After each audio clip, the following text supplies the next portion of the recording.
Alors, voilà une autre façon d'écrire le programme. Une autre manière de calculer les coefficients CNK. Alors, define, parenthèse. Alors, je vais appeler C la procédure qui va prendre les arguments N et K. Espace N, espace K. Je ferme la parenthèse. Si, or, n'est-ce pas, je vais regarder si K vaut 0 et si N vaut K. N'est-ce pas, dans les deux cas, si NK vaut 1, donc j'écris 0, point d'interrogation, K. Est-ce que K vaut 0? Ou bien, espace égal NK. Et je ferme la parenthèse. Si K est nul, ou si N vaut K, alors si NK vaut 1. J'écris 1. Et sinon, c'est ici qu'il faut faire l'appel récursif. Si NK, c'est Cn-1, K-1, plus Cn-1K. Donc, plus, espace, parenthèse, C, espace, parenthèse, moins, espace N1, C de N-1, espace, moins, K1, et je fais plus, parenthèse, C, espace, moins, espace N1, K. Je ferme la parenthèse, une fois, deux fois, trois fois et quatre fois. Alors, calculons C5, 2, c'est 10. C5, 3, c'est encore 10. C5, 5, c'est 1. C8, 4, c'est 70. Une procédure pour calculer la valeur absolue d'un nombre. Define. Je vais l'appeler val ABS. Cette procédure prend un nombre réel x. On va tester pour voir si x est nul. Si x vaut 0, la valeur absolue de 0, c'est 0. Condition, parenthèse, parenthèse, 0, point d'interrogation, x. Je ferme la parenthèse. Si x vaut 0, alors valeur absolue de x est 0. Il faut ensuite regarder pour voir si x est positif. So, positive, question mark. C'est une procédure, donc il faut ouvrir une parenthèse. Je regarde pour voir si x est positif. Si oui, alors valeur absolue de x est x. Je ferme la parenthèse. Sinon, eh bien la valeur absolue de x, c'est moins x. Et je ferme la parenthèse, je ferme la parenthèse, je ferme la parenthèse. N'est-ce pas?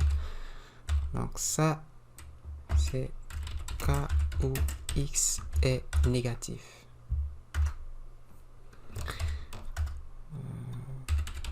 New line.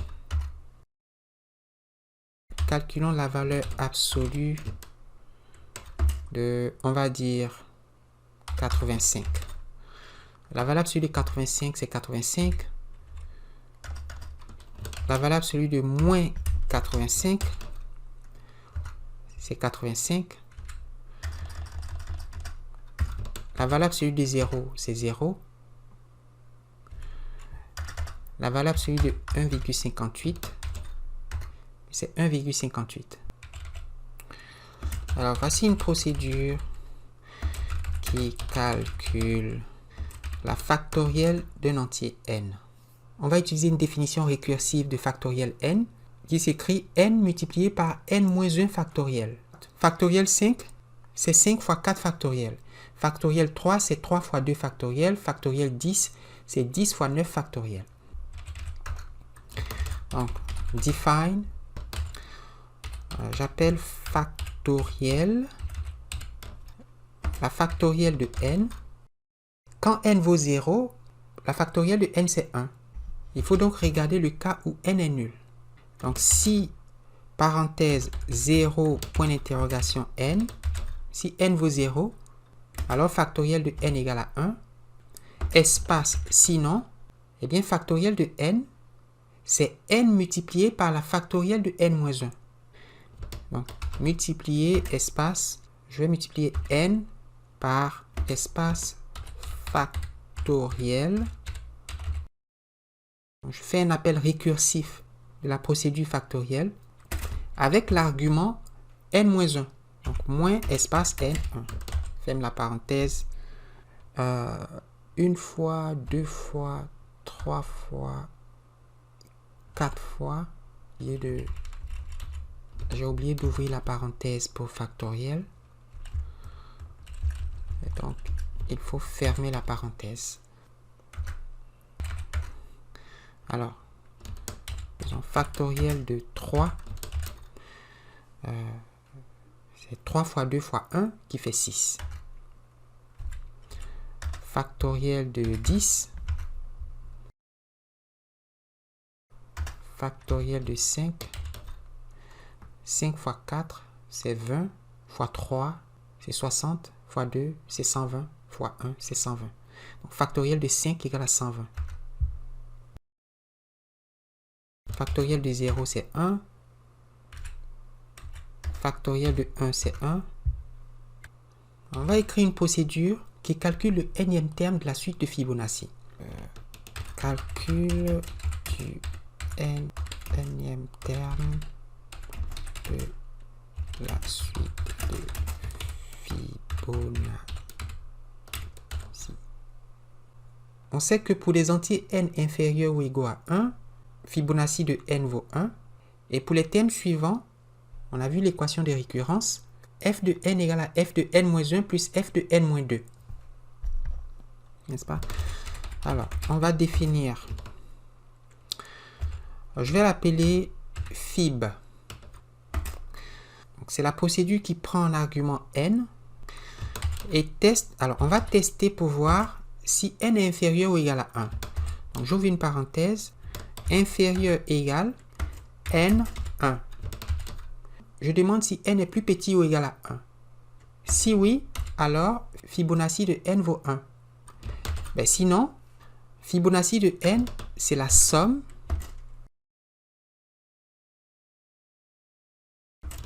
Fibonacci de n-1 moins n1, je ferme la parenthèse, et de Fibonacci de n-2. Fib, espace, moins n2, je ferme la parenthèse, je ferme la parenthèse, je ferme la parenthèse, et je ferme la parenthèse pour la condition if, et je ferme encore la parenthèse pour define. Alors, faisons un test. Demandons Fibonacci de 3.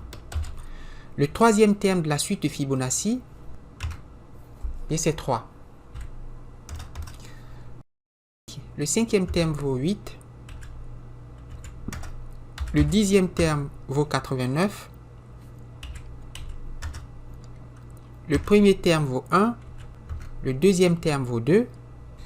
Alors, si je fais la somme du 7e terme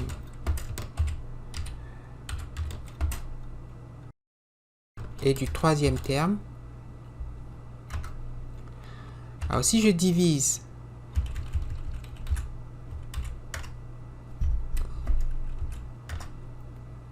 le 6e terme de la suite de Fibonacci par le 17e terme de la suite de Fibonacci,